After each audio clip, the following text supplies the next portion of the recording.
Ein was born as a worthless appraiser, and it has led to a life of constant misery. He can barely make a living for himself and is constantly mistreated by those around him. So now that he's on the edge of death's door, he decides to take the plunge and get it over with. A few hours earlier, Ein was in a party with the mage Jolene and the swordsman Zoid. He is currently up against your average New York City rat, and he manages to slash it, but it's not enough to take the rat down, so he yells for Jolene to hurry up with her spell, and once she's finally done, she fires it at the rat, killing it in a single blow. Now that they are done with their battle, Zoid and Jolene begin praising each other for a job well done. However, they are nowhere near as nice when speaking to the appraiser they brought along with them, Ian.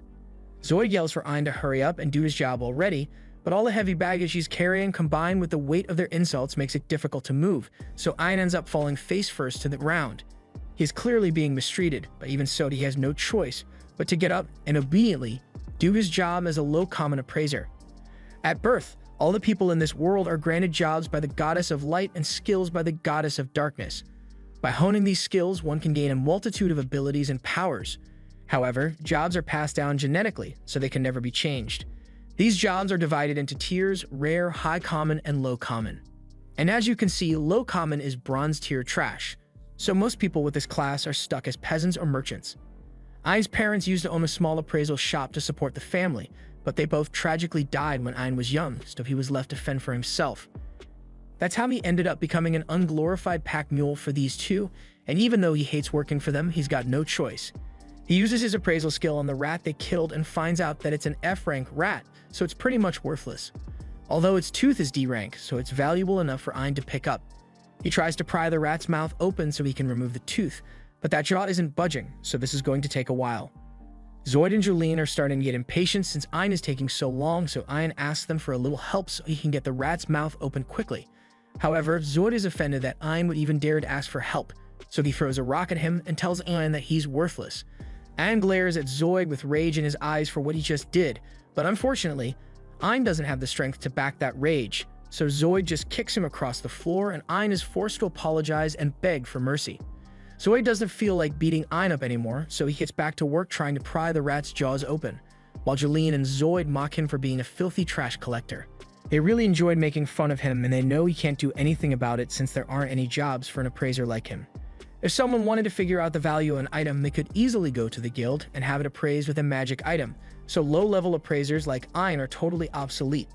Ein heard everything those two just said about him, and he knows they are right. His appraisal skill is practically worthless, so the only job he can get is scavenging parts for jerks like Jolene and Zoid. As soon as Ein has stored the tooth in his bag, Zoid reminds Ein that the only reason they even agree to have him in their party is because Zoid hates touching gross stuff like that, so he had better learn his place and behave like a good trash boy. Life dealt Ein a bad hand, but he's got to do whatever it takes to survive in this world, even if it means he must suffer at the hands of those two. As they are walking through the dungeon, Zoid happens to spot a hellhound corpse lying in the middle of the path, and he doesn't even question it. He thinks this is incredibly lucky since they can loot it without him having to fight, so he orders Ein to start looting. However, Ein has a functioning brain and raises the good point that if the hellhound was already dead before they got here, then something strong must have killed it. And on top of that, hellhounds aren't even supposed to spawn in this area of the dungeon, so he is sure something is seriously wrong here. However, Zoid doesn't want to hear any logical arguments from a loser like Ein, so he tells him to shut up and get to work already. While Ein does the dirty work, Jolene and Zoid begin talking about getting freaky with each other once they get back to town and maybe forcing Ein to watch. But then they notice a second hellhound corpse in the corridor, so they tell Ein to go get that one too. However, this time, Ein is frozen in fear because according to the guild map he got, there shouldn't be a corridor here, so he has a bad feeling that something is going to go wrong if they keep going. Yet once again, Zoid completely ignores Ein's logical arguments and starts walking into the corridor. He tells Ein that if he's so scared to continue, then he can leave on his own, but he won't be getting paid anymore since he is disobeying an order from the leader. Ein is pretty much cornered here because on one hand, he knows something dangerous might be down in that corridor, so he really doesn't want to go, but he also can't afford to be fired from Zoid's party.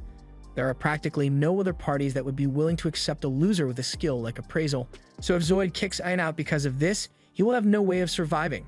So Ein eventually decides to head into the corridor with Zoid even though he knows it's a bad idea. After walking through the corridor for a while, they come across a ton of dead hellhounds on the floor, and Zoid thinks they just hit the jackpot since they can loot all these bodies and make a massive profit without having to fight anything, but Ein is still uneasy since whatever killed all these hellhounds might still be around. Zoid is getting sick of all Ein's constant worrying, so he yells at him to shut up and do his job. But then Ein sees something absolutely terrifying behind Zoid, so he nervously points in that direction. Zoid turns around to see dozens of little red eyes staring at them, and a few moments later, a pack of hellhounds emerges from the darkness. All those hellhound bodies they found earlier must have been the result of infighting among the pack, but now that they've been confronted by the full pack, none of them know what to do. Ein has no combat skills, and even if Zoid and Jolene worked together, they would barely be able to take down one hellhound, let alone an entire pack, so fighting isn't an option here. The only way they can make it out of this alive is if they make a run for it, but even if they do try to run away, there's no way they can escape a pack of wolves chasing them down. Just then, Zoid realizes that he and Jolene don't necessarily have to be faster than the hounds, they just have to be faster than Ein, so the hounds eat him first, so he tells Jolene to cast a paralysis spell on him. Jolene is confused at first, but she soon figures out what Zoid is trying to do, so she points her staff at Ein and paralyzes him. Ein falls to the floor, unable to move, and he can't believe that the two of them really plan to leave him here to die.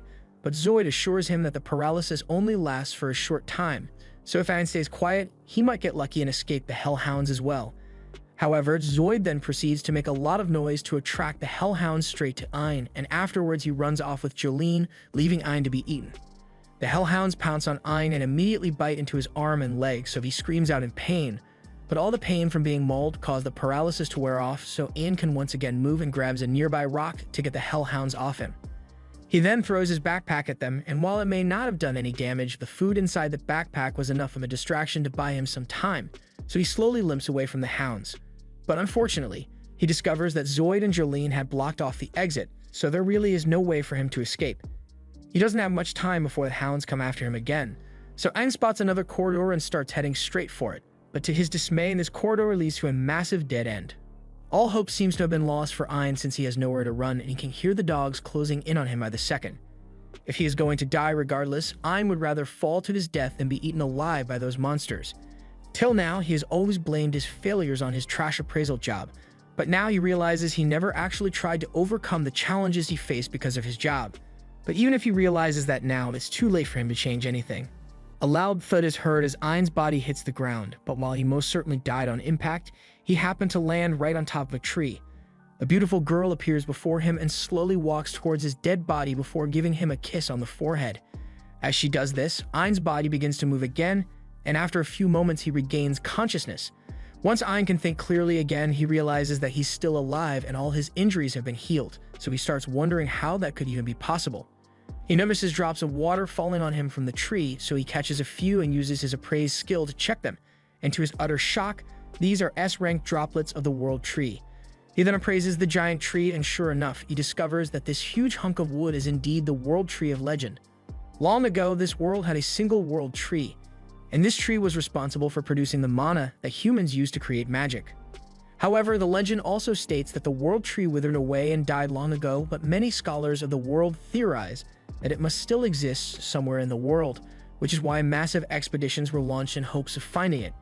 But the tree was never found, although it makes sense why no one ever found it, because who would think to search at the bottom of the dungeon?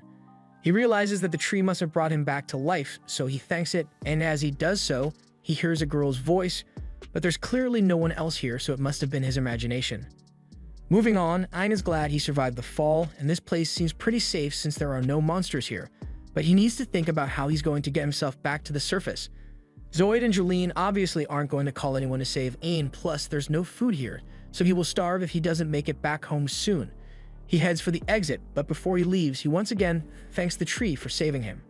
This place obviously isn't on the guild map, so Ein has no idea what to expect from this place. The enemies here are bound to be stronger than those hellhounds that nearly killed him, so he's scared, but he has no choice but to go. He's done making excuses for himself and plans to do whatever it takes to survive, no matter how hard it may be. Ein walks out into the dungeon, but to his surprise, he's been walking for a while now, and there are still no signs of any monsters. He's honestly relieved since that means he won't have to fight, but suddenly Ein feels a gust of wind near his face, and in the next moment, his ear is on the floor. He screams out in pain and tries reaching for his severed ear, but in the process, 2 of his fingers get cut off. The one behind Ein's suffering is this S-rank gremlin, and Ein is starting to really panic since even those hellhounds were only B-rank, so he stands no chance against this thing. The gremlin begins slicing Ein up, and it's way too fast for Ein to even react, so his only choice is to flee. However, as he attempts to get away, the gremlin raises its scythe to stab Ein through the chest, but before it does, it freezes in its tracks because something even more terrifying just appeared. The gremlin gets squished to death by a massive death bear, and if Ein didn't stand a chance against the gremlin, then he most certainly isn't surviving the death bear. The bear slashes Ein's face with its claws, destroying one of his eyes in the process, and while Ein is trying to crawl away, it picks him up and begins squeezing until blood gushes out of his mouth. The death bear was just about to eat him, but at the last second, it gets decapitated by a grumpy woman. She hates the fact that she just saved a human, but that girl kept begging her to help him, so she didn't have much of a choice. And he is once again shocked to find that his wounds have been healed, and as he sits up, he sees that girl from before sitting across from him. Ein is still trying to wrap his head around what he's seeing, but then a woman appears behind him and demands that Ein show proper gratitude and drink the tea that the girl made for him. Ein is confused since he hasn't seen any tea, but then he notices the girl Yuri holding a cup of tea that she made specially for him. Ein is hesitant to drink mysterious tea that could potentially contain some body fluid, but Ursula forces it down his throat anyway, so it's not like he had much of a choice. However, it turns out that the tea actually tastes really good, so Ein tells Yuri as much, and she's really glad he likes it. Ein thinks Yuri looks really cute when she's happy, but Ursula warns him that she'll erase his entire existence if he has even a single lewd thought about Yuri. Ein gets the message, so moving on, he asks if it was the two of them who saved him from the death bear. Ursula tells him she had no interest in protecting a smelly human like him, but Yuri kept begging her to save him, so she had no choice. Ein thanks Yuri for caring about him, and Yuri gets a little embarrassed, so Ursula drop kicks him in the face and starts stomping him out for flirting with her daughter. Ein is shocked to hear that Ursula is Yuri's mother, but to be more precise, Ursula is actually Yuri's guardian, and it's been that way ever since she first planted her roots here.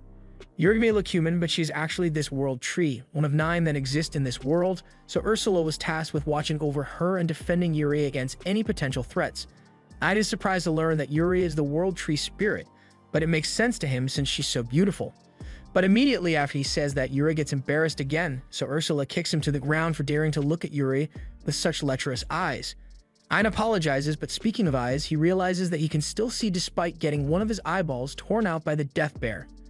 Ursula explains that she healed him using the tears of the world tree, but even with the healing ability of the tears, they still can't restore a crushed eyeball, so Yuri generously asked her to use part of the world tree to make a new eye for him so he could see.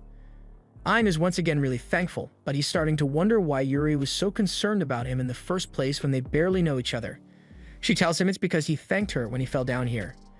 It's rare for people to end up here, but there have still been a handful of incidents of people falling to their doom, and Yuri would always save them, but they would never thank her.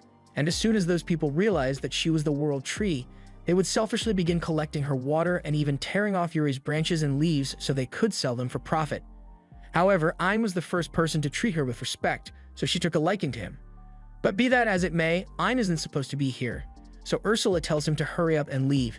Yuri pleads with Ursula not to kick Ein out since he's bound to die if he heads back into the dungeon, but Ursula doesn't care what happens to him. Yuri does care though, so she pleads with Ursula to at least find a way to guarantee that Ein can make it home safe and sound. However, there really isn't much Ursula can do to help him. Since she is the world tree's guardian, she isn't allowed to get too far from the tree, so escorting Ein to the surface isn't really an option. And teleportation magic doesn't work in this dungeon, so she can't use that either. Yuri is devastated that there's no way to keep Ein alive, so she breaks down in tears, but Ursula can't stand to see her cry, so she comes up with an alternative to make sure Ein makes it home safely. She turns to him and yells that she will personally train him until he is strong enough to make it out of here on his own. Yuri thanks Ursula for agreeing to help, and Ein is even more thankful, since he had thought he was going to die here for sure. He hugs both Ursula and Yuri, but Ursula doesn't like all this affection, so she pulls him away and warns him that he's about to receive hellish training from one of the world's greatest sages, so he had better take this seriously since she won't tolerate laziness. Ein understands and swears that he will do his best, but when Ursula leaves him outside so they can begin their training, Ein starts to worry that she might just force him to fight monsters on his own. Just then, Ursula informs him that she indeed expects him to fight monsters on his own because that's the quickest way for him to learn. To start off, she says she wants him to fight that gremlin way over there, but Light can't actually see anything in that direction. Ursula reminds him that his eye has been replaced with a piece of the world tree, so he should try making use of it a little. But even with his tree spirit eye, Ein still can't see shit. Ursula tells him he just lacks the awareness of what his spirit eye is truly capable of, so Ein takes a moment to think about how he lost his eye, and how Yuri helped him restore it. And by the time he opens his eyes, everything seems a lot brighter. Now that Ein can finally see clearly, Ursula says it's time for them to begin his training, so she tosses a rock at a nearby gremlin, and tells Ein that his first task will be to learn how to dodge the gremlin's high-speed attacks. Ein doesn't think that's possible since the gremlin is moving way too fast for him to keep track of, but Ursula tells him he just needs to use his appraisal skill to scan the gremlin's movements. Ein doesn't think it works that way, but he doesn't have many options, so he tries it out, and to his surprise, he really can see the gremlin's moves now, although it's pointless if he forgets to dodge. Since Ein is injured, Ursula puts up a barrier and pulls out a bottle of tree drops she borrowed from Yuri. She pours it on Ein's severed ear, and after it has been reattached, she tells him that he had better take this seriously, otherwise he's going to keep getting sliced up. She then drops the barrier and the gremlin attacks him again, but since he knows where it's going to attack, he manages to duck out of the way in time. After a week of constant training, Ein has finally gotten the hang of appraising the gremlin's moves and can dodge its attack every single time. He proudly tells Ursula that he has mastered the technique, but in the process he lets his guard down, so the gremlin is able to sneak up from behind and slashes his back. Ursula creates a shield around the two of them so they can take a break, and she gets a good laugh from seeing Ein's pain. But she admits that he did do a good job at dodging, so she says he has passed the first test. Now they'll move on to the next lesson. So she tells Ein that he has to defeat that gremlin. Ein is willing to try, but he doesn't have a combat job, so killing an S-rank monster will be impossible for him. Ursula already thought of that, and while it certainly would be impossible for Ein if he were fighting with his bare hands, he doesn't have to since Ursula made a special sword for him. Ursula didn't want to make this for him, but Yuri went through all the trouble of snapping off one of her branches because she wanted to help him. Ein is deeply touched that Yuri would put herself through such pain just to help him, so he is really grateful and swears to make good use of it. Ursula undoes the barrier and leaves Ein to face the gremlin, but when he tries to strike at it, the gremlin easily dodges him. Ursula jokes that he's never going to hit the gremlin if he swings so slowly, and Ein is aware of that, so he decides to just predict the gremlin's path and attack it when it gets close to him. However, when he tries to do that, the gremlin just jumps over him because it's not stupid. If it sees Ein try to attack it, it's obviously going to try to dodge, so Ein needs to think of a new strategy. Instead of simply appraising the gremlin's movements to predict its attacks, Ein needs to appraise every facet of the attack itself, so he digs deep and performs a super appraisal as the gremlin charges at him. As he does this, the gremlin seems to freeze in time, but in reality, Ein is just seeing it move in slow motion since his eye is appraising it at such a high speed. And with such a clear view of the gremlin's movements, Ein is easily able to prepare himself and whack it in the face, finally defeating it. Ein is really happy that he just defeated his first monster, but Ursula reminds him that now isn't the time to be celebrating since he's just getting started. For the next part of their training, she tells Ein that he has to defeat over a dozen more gremlins, and Ein is confident that he can handle it, so he gets right to work. After several hours of fighting, Ein is finally done taking out all the gremlins, so he turns to Ursula, expecting to be praised, but she says this much should be normal for someone who can harness the power of the World Tree. With that said, Ein has been making steady progress so far, so she thinks he is ready for the next step. She tells him to appraise the gremlin's ability and make it his own, but Ein doesn't understand what she means since appraisal only shows him information about skills. Ursula points out that humans learn skills through constant practice and with his spirit eye. Ein should be able to see not only the information of the skill, but also receive all the experience that comes with it.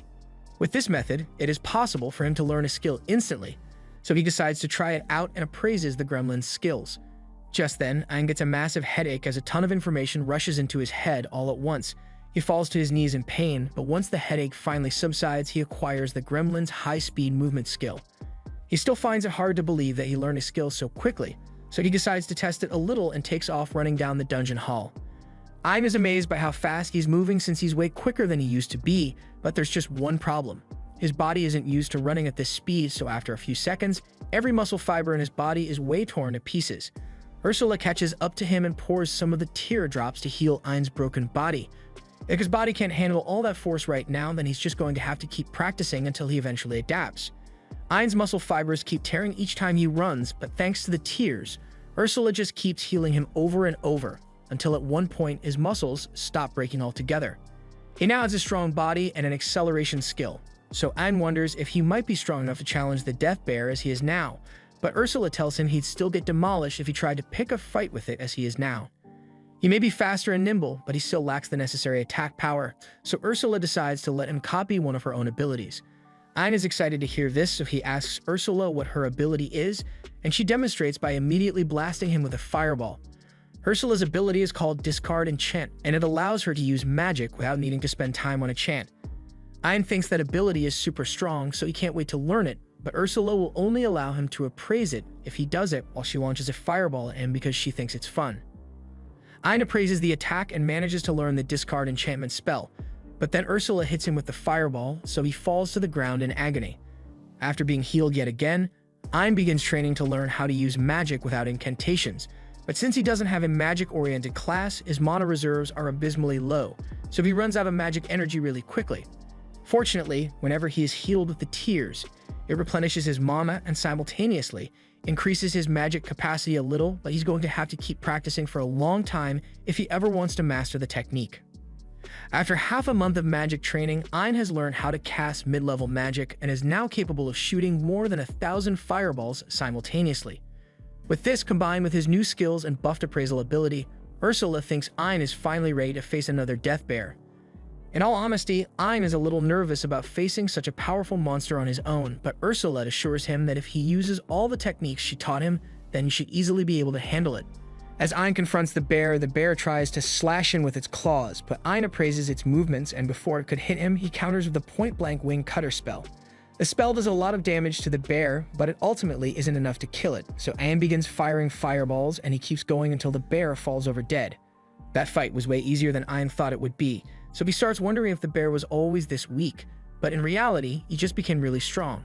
Now that the death bear is dead, Ein appraises it to learn its abilities, and after the splitting headache is over, Ursula tells him he should now possess enough strength to make it out of this dungeon on his own. But before he leaves, Ursula has a present to give him, but she's only doing this because Yuri asked her to. She says she's going to make a new sprite eye for Ein using the rest of the Yggdrasil tree's core. Ein doesn't think he deserves such a valuable gift, but Ursula yells at him, saying he is only going to be borrowing the core. She enchanted it, so if Ein ever dies, then the core will automatically return here, so he should just shut up and accept the gift already. Ein doesn't want to argue about it, so he gets down so Ursula can implant the spirit core in his eye, but after she's done, he doesn't feel that much different from before. Ursula tells him it will take time for his body to adapt to his new spirit god eye, so he can't use its abilities right away. But even so, Ein is really grateful, so he turns to Yuri to thank her for the gift, but he can't find her anywhere. Just then, Yuri reappears in front of him, so Ein asks where she was, and she tells him she was in his eye a moment ago. With the World Tree core in Ein's eye, he now basically qualifies as the World Tree itself, so Yuri can freely enter and leave his eye whenever she wants. Yuri promises that she will be helpful to Ein since she can heal him whenever he gets injured. And Ein definitely likes the idea of getting to spend time with Yuri, but he asks Ursula if she's really okay with this. Ursula drop-kicks him in the face and says she obviously doesn't want to entrust Yuri to a schmuck like him. But Yuri has been stuck here ever since the day she was born, so she has never gotten to see the world or had a friend. Ursula may not like him, but after all the time she has spent with him, she can at least tell that he's a good kid, so she wants him to go out there and show Yuri the world. Ein is honored that Ursula trusts him so much, so he swears to take care of Yuri no matter what, and Ursula is glad to hear that. Before Ein leaves, Ursula has a gift of her own that she wants to give him, so she asks him to stretch out his hand, and as he does so, she imbues it with some magic. Ein asks what this is, so she explains that it's an infinite storage spell, so as long as he has that mark, he can store any physical objects within it.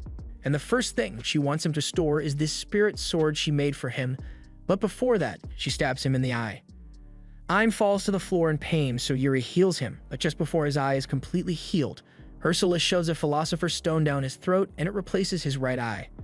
Ein asks what that was all about, so Ursula explains that the Philosopher's Stone just established a permanent link between her and Ein, so now she can see everything he sees, so he had better not think about getting physical with Yuri. This is definitely going to be awkward for Ein, but that aside, he's all set, so it's about time he starts making his way out of the dungeon. Before they get going, Ein asks Yuri if there's anything she wants to do once they get to the surface, and after thinking about it for a bit, Yuri answers, saying she would like to see the rest of her family. Ein didn't know that Yuri had any family aside from Ursula, so Ursula explains that all the world trees that exist used to be part of one massive world tree. However, at one point, the cores were split and hidden away in separate dungeons, so Yuri hasn't been able to see her siblings in years. In that case, Ein promises to travel the world with her so they can meet all the other world tree spirits, but to do that, First, they have to get out of here.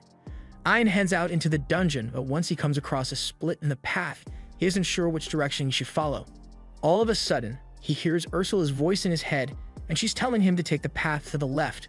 She already appraised an escape route for him with his eye, so as long as he follows her directions, he can't get lost. Also, there's a giant viper monster heading straight for him, so he had better get ready to fight it off. A few minutes later, Ein has killed the S-rank viper, and he's pretty proud of himself for being able to take it down so easily. Ursula tells Ein that she already used his eye to appraise the viper's abilities, but Ein wasn't ready for it, so he grabs his head in anticipation of the intense pain. However, to his surprise, there is no pain, and that's thanks to Yuri because she healed him as soon as his head was about to start hurting. If Yuri can do that, then that means he won't have to suffer any more headaches when he appraises skills to learn them, so he thanks her for all her help. Ein eventually makes it to an ominous-looking door, and Ursula explains that this is where he will find the boss monster of this floor. Dungeons are pretty much living creatures that feed on the humans that die, and as such, there is always a dungeon core and a dungeon boss to guard that core. The only way for Ein to get out of here is to defeat the dungeon boss and destroy the core, but Ein isn't sure if he has what it takes to do it. Defeating S-rank monsters is one thing, but a dungeon boss is supposedly several times stronger than any S-rank monster he has encountered so far. However, he refuses to back down because he is no longer the weak Ein who would helplessly run from death. He opens the doors to the boss room and finds the dungeon core on the other side of the room, but as he and Yuri are walking over to it, they trigger a summoning circle on the ground and cause a massive golem to spawn. This fight is going to be tough, so Ein asks Yuri to get back in his eye so she doesn't get hurt, after which he begins charging at the golem. He dodges the golem's first strike with his speed boost, but he won't be able to dodge the second one. So instead, he braces himself for impact with his superhuman strength skill. While he is touching the golem, he also activates the venom skill he got from the viper to dissolve a chunk of the golem's arm. The venom managed to do a lot of damage to the golem, but it wasn't enough to finish it off, so Ursula says she's giving special permission to use the ultimate spell she taught him. He should have just enough mana to pull it off now, and even if he collapses, Yuri can just heal him right away, so it shouldn't be a problem. Since nothing else has worked so far, Ein decided to use his ultimate spell after all and cast Nova Strike to hit the golem with a massive ball of pure energy. After hitting the golem with that spell, practically nothing is left of it, and surprisingly, Ein didn't even collapse from mana exhaustion. Yuri comes out to replenish Ein's lost mana, and congratulates him for defeating the golem, but Ein knows he never could have done this without Yuri's help, so he thanks her. Yuri is really giddy about it, but Ursula is annoyed by how much Yuri likes him, so she tells Ein to hurry up and praise the golem's abilities already. Ein does so, and once he's done with that, Ursula tells him that there's one more thing he needs to appraise, so she asks him to go over to the dungeon core. Ein does as instructed, and while he's appraising the core, Ursula appears next to him, which comes as a major surprise since Ein thought she could leave the World Tree. Ursula confirms that she is still bound to the World Tree, but since the entire World Tree's core is in Ein's eye, his body is practically the World Tree now, so she can teleport within a certain vicinity of him. That aside, this dungeon core operates similarly to a spirit core, so Ursula says she can use it to level up Ein's spirit god eye if he wants. Ein readily agrees to the proposal, so Ursula takes the dungeon core and puts it in Ein's eye to level him up to level 2. She then tells Ein that he can level his eye up more by conquering different dungeons and absorbing their cores. The three of them then leave the boss room and the door closes behind them, so they can no longer return. Ursula assumes this must be because they defeated the boss and took the core, so the dungeon is sealing itself off so it can recover. The hole that Ein fell through is also probably sealed now, and that's a good thing since it means there is no way for any more humans to stumble up on the World Tree. So Ursula doesn't need to worry about protecting Yuri's tree body anymore, and the three of them are free to go on as many adventures as they want. Back in town, Zoid is still telling all the adventurers around about the tragedy that happened in the dungeon and how he nearly got eaten by hellhounds. And the only reason he actually managed to escape was because Ein selflessly volunteered to distract the hellhounds for him.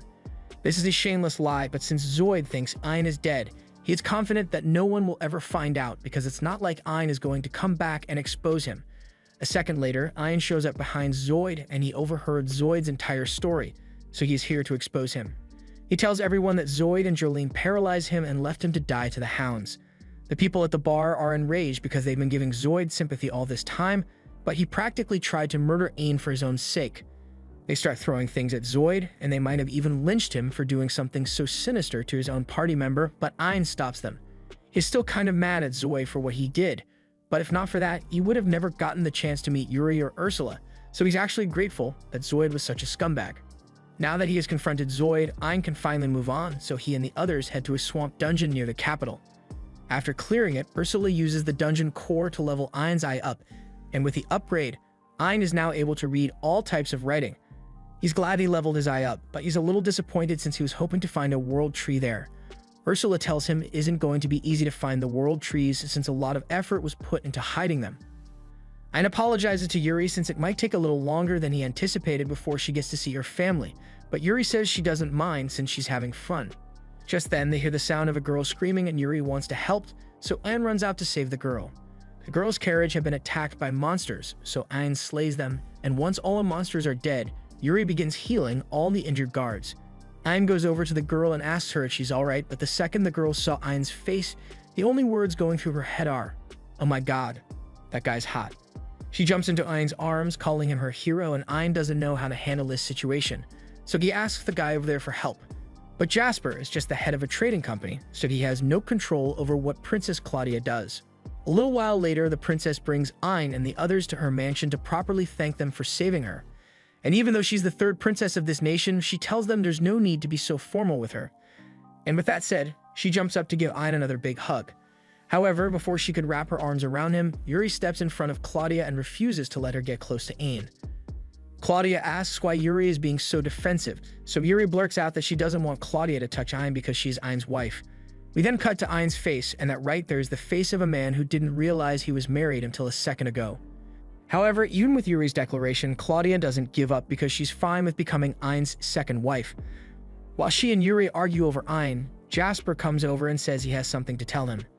Ein asks what this is about, so Jasper tells him he wants to marry Ein. That's the third person today, but before Ein can respond, Jasper asks him to come down to the basement because there's something he wants to show him. Jasper is the head of the Juno Trading Company, and Ein already knows about the company since they are pretty much the richest and most famous trading company out there. Jasper leads everyone to his jewel room and explains that he has made it his life's mission to preserve all the prettiest jewels in the world, and today he found the prettiest jewel of all. He knows Ein's eye is made of a spirit core since he has done quite a bit of research on them, and he fell in love with Ein's eyes at first sight. He asks Ein to marry him so he can look into his eyes for the rest of his life, and Ein was initially going to decline, but Ursula pulls him aside and tells Ein to reconsider because Jasper probably has information on the location of other spirit cores. Plus, Jasper is Rick, so if Ein married him, he would have access to all his resources. However, Ein isn't interested in being the gold digger, so he asks Jasper if they can just be friends instead, and Jasper says that's fine for now at least. Ein then asks Jasper if he has any information on the other spirit cores, and Jasper confirms this, but the locations are incredibly dangerous, so he hasn't been able to investigate. However, with Ein, a little danger shouldn't be much of a problem. Thanks to the info they got from Jasper, Ein manages to locate a secret dungeon, and he's hopeful that one of Yuri's sisters might really be here, so he assures Yuri that he will do whatever it takes to make sure she reunites with her sibling. After entering the dungeon, Ein eventually comes to a dead end, and he doesn't know what to do since Jasper's instructions clearly said there should be something here. Ursula explains that there's a magic circle built into that wall over there, so touching it should teleport them into the dungeon. Ein does as she says, and the second he touches the wall, he finds himself standing on a cliff that overlooks a jungle. He is surprised that a jungle could fit inside a dungeon, but Ursula tells him all this is just an illusion created by powerful magic. Just then, they hear a voice talking to them, and Yuri recognizes it as the voice of her little sister, Pina. Yuri wants to meet up with Pina, so she asks where she is, but Pina is all the way at the end of the dungeon, so she says they are going to have to clear the dungeon and make their way over to her. Ein thinks it'll be a major pain to have to clear the entire dungeon, so he asks Pina if she can just teleport them to the end or something, but Pina says she can't use that kind of magic. In that case, Ein accepts that he is just going to have to clear the entire dungeon, and Pina is surprised to see so much confidence coming from a mere human. She thinks Ein is just bluffing, so she warns him that she set up traps all over the dungeon, so there's no guarantee that he won't get hurt if he continues. Ein understands that it's going to be dangerous, but he's sure he can handle it. Pina finds Ein interesting, but she doesn't trust him, and she's going to take great pleasure in watching him suffer while trying to make it through the dungeon. In fact, there's a pit right in front of Ein, and Pina is sure he won't notice it and will fall in. However, Ein does notice it and easily jumps over the trap. He then continues dodging all the other traps Pina laid out, and Pina is starting to get pissed because she put a lot of work into making those. Ein doesn't get why she's mad since it's not like he's going to intentionally fall for a trap that he can avoid, But Yuri explains that Pina has always liked making innocent pranks for people to enjoy. Ayan doesn't think there's anything innocent about Pina's hobby, since any one of these traps could definitely kill someone. Pina interrupts Ayan because she may be sadistic, but she's not evil. She designed the dungeons to automatically kick people out once they get themselves into mortal danger, so her traps have never killed anyone, but they can still make you suffer. So she tells Ayan she's going to send out some really tough monsters to deal with him. The first monster soon approaches Ayan, and it's an S-rank Ulron plant monster. The monster sprays Ayan with a gas, and Pina mockingly informs him that that was sleeping gas, so he's going to pass out any second now. However, Ayan doesn't feel even slightly sleepy because he got a skill that grants him resistance to all status effects. Pina can't believe it, so she throws a temper tantrum because Ayan is ruining the fun of her dungeon. Ayan understands why she's so frustrated with him taking the dungeon on so easily, but he's doing this for Yuri's sake, so he pulls out his sword and cuts the Elrond down. He then appraises the monster, but while he's distracted, something hits him in the head. It looks like another monster is attacking him from the shadows, but Ayan can't see anything. Ursula assumes the monster must be using some kind of stealth skill to stay hidden, but even if Ayan can't see them, it doesn't matter since he has an ability that negates all ambush attacks. Additionally, he has a separate ability that negates regular attacks when he's standing still, so he's practically invincible. Pina can't believe what she's hearing, but even if her stealth monsters can't do any damage to Ayan, he can't defeat them if he can't see them. That may be true, but Ayan has special eyes, so after a few moments, he appraises the location of the monsters and uses a gravity spell to take them out. Pina is getting really upset because all of her hard work is going to waste, but she eventually picks herself back up, and with a ton of confidence, she declares that there's no way Ayan will be able to kill her next monsters. She sends out an Arachne and a centaur, but 3 seconds later, Ayan kills them like it's nothing. Pina officially gives up after seeing that, and she's convinced that Ayan isn't a human after all, because no human should be capable of killing 2 S-rank monsters at the same time. Meanwhile, Zoid's life as an adventurer practically fell apart after Ayan exposed him. As he walks back into the guild, all the adventurers start giving him the side-eye because they all know about him using Ayan as bait.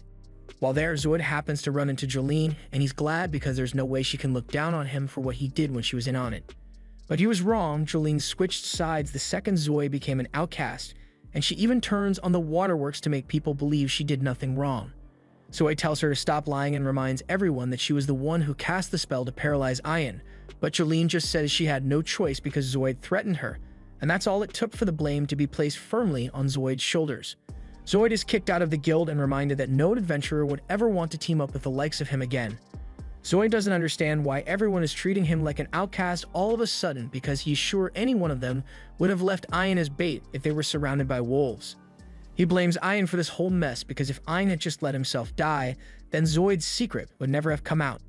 Now Zoid believes that the only way he can restore his reputation is to tackle a difficult dungeon all on his own and prove to everyone that he's strong. He decides to take on a C-rank quest that happens to be in the same dungeon Ayan went into. Normally, a C-rank mission would be impossible for him, but he can do it. Just then, he hears a sound coming from behind him, so he gets scared, but it turns out to be nothing. He is relieved since he thought he might be in serious danger for a second there, but then he accidentally touches the wall that teleports him into this secret dungeon, and now he's definitely in danger. He realizes this must be a secret dungeon, and if that's the case, then it must have strong monsters inside, but Zoid is riding high on his self-confidence to be sure he can handle whatever comes his way. At least that's what he thinks, but after taking 2 steps in, he falls for a pit trap and is about to die. Luckily for him, Pina wasn't lying when she said she doesn't like killing people, so Zoid gets teleported back outside and hears an announcement from Pina saying he can try again if he wants. After realizing he can't die in the dungeon, Zoid thinks this might be his chance to prove himself since he can just keep trying over and over until he gets good enough to clear the dungeon. He heads back in, and he keeps falling for trap after trap, until eventually he's able to make it to a clearing in the forest. However, things don't get much better for him because he ends up coming face to face with a giant S-rank lizard monster, and he immediately gets badly injured. Pina finds this amusing, but she still doesn't want anyone to die in her dungeon, so she tells Zoid she can teleport him out now if he wants. Zoid refuses to give up, but then he gets his arm squished, so he screams out in so much pain that he forgets to say "I give up." The lizard is about to attack him again, but before it does, Ayan appears in front of him and kills the lizard in one blow.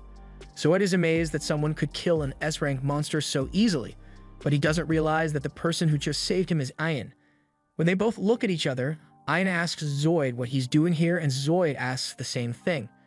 Ayn explains that he's here because he plans to clear this dungeon and Zoid is kind of in the way right now, so as much as he doesn't like the guy, he asks Yuri to heal his arm and then makes him faint so Pina can teleport him out of the dungeon.